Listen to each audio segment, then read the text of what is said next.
At the end of our last story time episode, I'd renewed my contract and signed on the dotted line.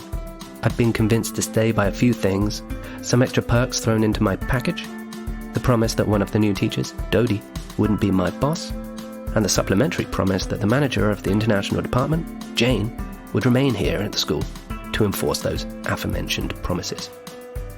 Then, if you'll recall, I discovered in one harrowing fail swoop at the final international department meeting of the year that Dodie was going to be, well, some form of my boss at least.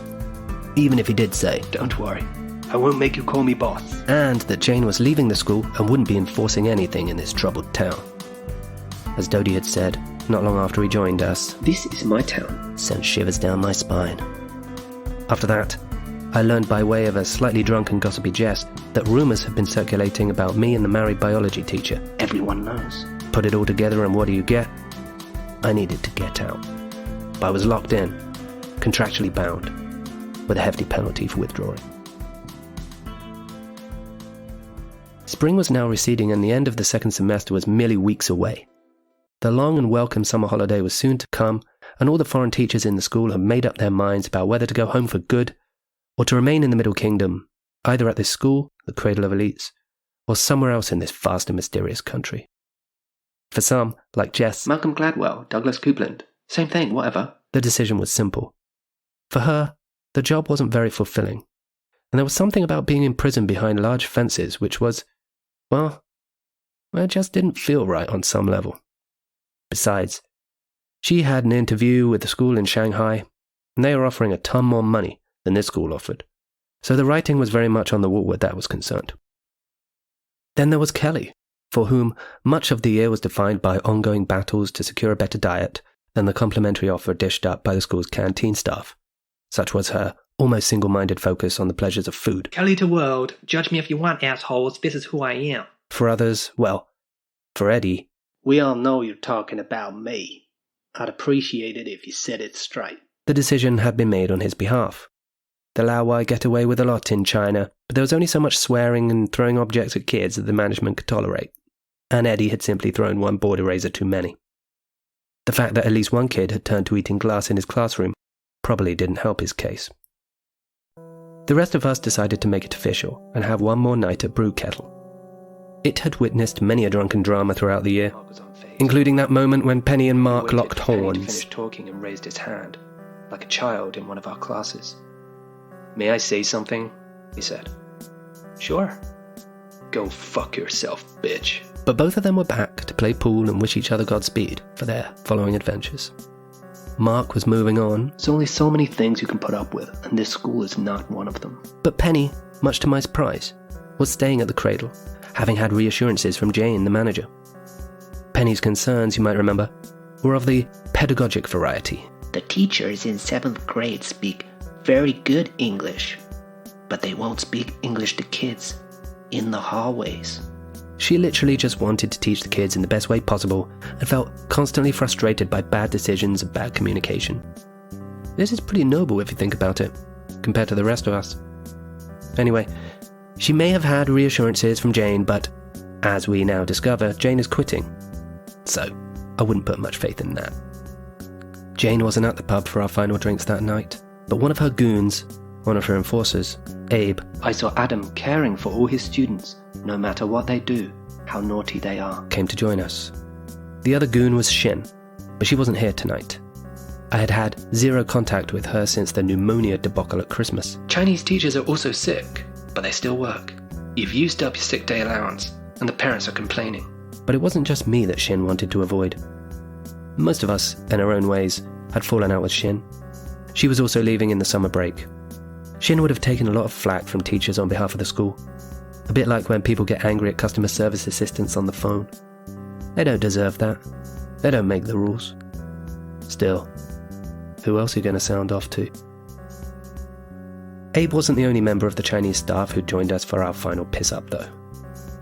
My two co-teachers, Yuan, "Oh, is this a slang word?" Nicked, and Qian, who doesn't speak English, looked up something in the dictionary and just said one word: explode. Well, they were here to drink Bacardi breezes and talk quietly about school stresses.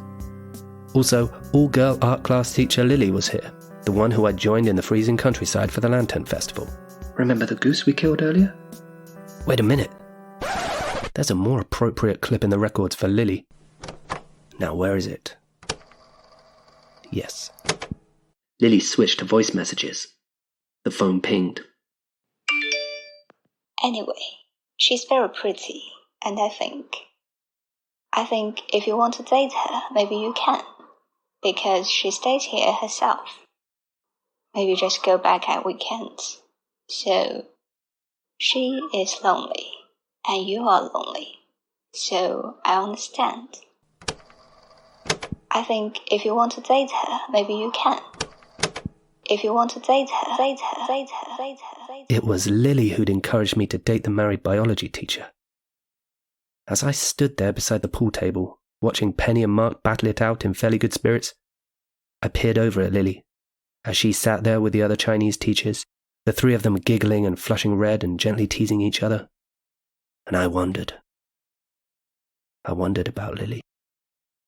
And then I wondered about what Jane had told me. There are many women here, single women, very versatile. You can ask me if you want some advice or help, okay? Then I wondered about what Dodie had told me. They lie. It's a power struggle, and if they are to get on with the managers, they have to prove themselves somehow. This comes in the form of lies, deceit, gossip. Do this and they get trust from those above, and with that might come new opportunities. So when a teacher comes up to you and says something like, so-and-so said such and such about you, you call them out on it. Often they are spreading rumors, lying. Get to the source, solve the problem. And then finally, I wondered a little more about what Lily had told me. I can keep it a secret. Like a lover or girlfriend? No, not a girlfriend. A lover. But don't tell anybody. Was the temptation to gossip too much? Gossip was like a currency around here. This comes in the form of lies, deceit, gossip. It can be used to gain trust, to establish rapport, to create guanxi, China's version of the Force. Or was it a real-life case of Chinese whispers, where Lily had indulged a little too much information and what had begun as a pretty innocent trip to the biology class had turned into a full-blown affair? Get to the source, solve the problem. Get to the source, solve the problem, Dodie had said. So when a teacher comes up to you and says something like, so-and-so said such and such about you, you call them out on it. You call them out on it. You call them out on it. You call them out on it. I took a large gulp of Qingdao beer, emptying the bottle, and placed it on the bar. I affixed Lily squarely in my sights, and how many beers have I had? I felt lucid, and yet drunk, and yet lucid. Numerous chairs and people littered the area, creating something of an obstacle course in front of me. But I had landed on a mission objective. Lily had questions to answer. I began walking towards her. Yeah, looks like it's me and you staying another year. Arizona Man stopped me in my tracks. Remember Arizona Man? Okay, Pumpkin, he said, when I answered the door. Sometimes you wonder if they'd even let you leave. Gold dust, that's what we are. Like in that movie, you know, where you're free to leave until you try. I don't know. The Shining? Cliffhanger? Stallone? That's not how I recall Cliffhanger.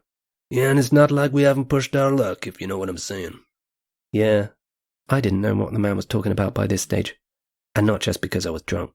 Damn, I mean, who would have thought a few memorabilia weapons would get the authorities so worked up, huh? Most of those guns don't even fire anymore. And the sword? Well, it's more blunt than a butter knife. Oh yeah, Arizona Man had tried to import a load of weapons. But why did you include ammo? Memorabilia ammo, he replied. Anyway, we all got our vices, don't we, my man? He slapped me on the back and chuckled. Was I supposed to know what he was talking about? Well, in case I hadn't cottoned on, the man spelled it out for me. So that biology teacher, huh? Nice moves. I haven't been doing anything with a biology teacher. Your secret's safe with me. Listen, Don. I didn't refer to Arizona Man as Arizona Man when addressing him directly. Listen, Don. Who told you about this? The man took a little convincing. Not only because he didn't want to divulge the crucial information, and not only because his military training made him near impervious to spilling secrets, even under intense torture, but because it's hard to keep the man on topic, especially when the topic isn't him. But eventually the story came out. It was during one of the lunch breaks. we'd been sitting around in the teacher's lounge, having our lunchtime coffee as we did. I went to play piano, which had become a bit of a lunchtime habit before going back to class. Well, once I was gone, the rumour came out. And the spreader of that rumour was Dodie. Dodie had been accumulating information from various teachers, getting their opinions on this and that, in these little sessions. I'd been invited to one myself. And you went? Well, Dodie portrayed this little operation as a gathering evidence from the teachers here, to make his own teacher work more effective. But it involved a fair bit of offloading. Teachers with gripes had this ready and willing ear that was there to listen to any and all concerns. Dodie was being a good listener. He was on your side. What I didn't realise that he was also talking to our Chinese co-teachers and getting extra dirt on everyone from there too. Now I don't think my co-teachers were particularly inclined to gossip. There wasn't even much to gossip about where I was concerned. There was an agenda at play. There are many women here. Single women. Very versatile. Jane had told me about the versatile women here, and effectively encouraged me to date one of the female teachers. I'd even been on a date with a Chinese teacher called Shirley. Snuggled into the back between my date and Lily's 8-year-old son was a nervous teacher, Adam. We pulled out of the school front gate, and as Erica programmed In-City Mall into the satellite navigation system, Shin from the HR office saw me through the window. I felt a bit like a trapped hamster. A trapped hamster going on a date. The look in Shin's eyes suggested she knew exactly what was going on. Probably more so than I did. And, of course, there was Shu, the biology teacher. But the Shu thing didn't amount to anything. Well, sounded pretty juicy coming from Dodie, said Arizona Man. Arizona Man didn't have all the facts. I had to piece a lot of it together myself. As part of Dodie's entry into the higher echelons of the International Department Management strata, he was tasked to finding out information about us. The Chinese teachers, unlike the foreign teachers, were instructed to cooperate in this little project. Lily had no choice but to say that Teacher Adam had a connection with Shu, the married biology teacher. That little tidbit in the bank, Dodie did the rest. The idea that I had a romantic connection in the school played well in the management because it acted as a potential anchor, keeping me in place for a little longer. Arizona Man wasn't joking that we were gold dust. Not many Laowai venture into places like this, a school in a countryside city which doesn't have a train station, especially to a school on the outskirts of a countryside city which doesn't have a train station, and especially to live within the school gates of a school on the outskirts of a countryside city which doesn't have a train station, like a hamster in a cage. A hamster teaching English. Teacher Adam having an affair wasn't juicy gossip. There wasn't leverage that could be used later on to bribe me or something. There was a practical reason for this teacher to want to renew his contract for another year. And with that, some 60 kids' parents are satisfied, and the money just keeps on rolling in. "Would you like a drink?" said Abe through the noise. That's Abe, one of Jane's goons. "To celebrate that you are here another year."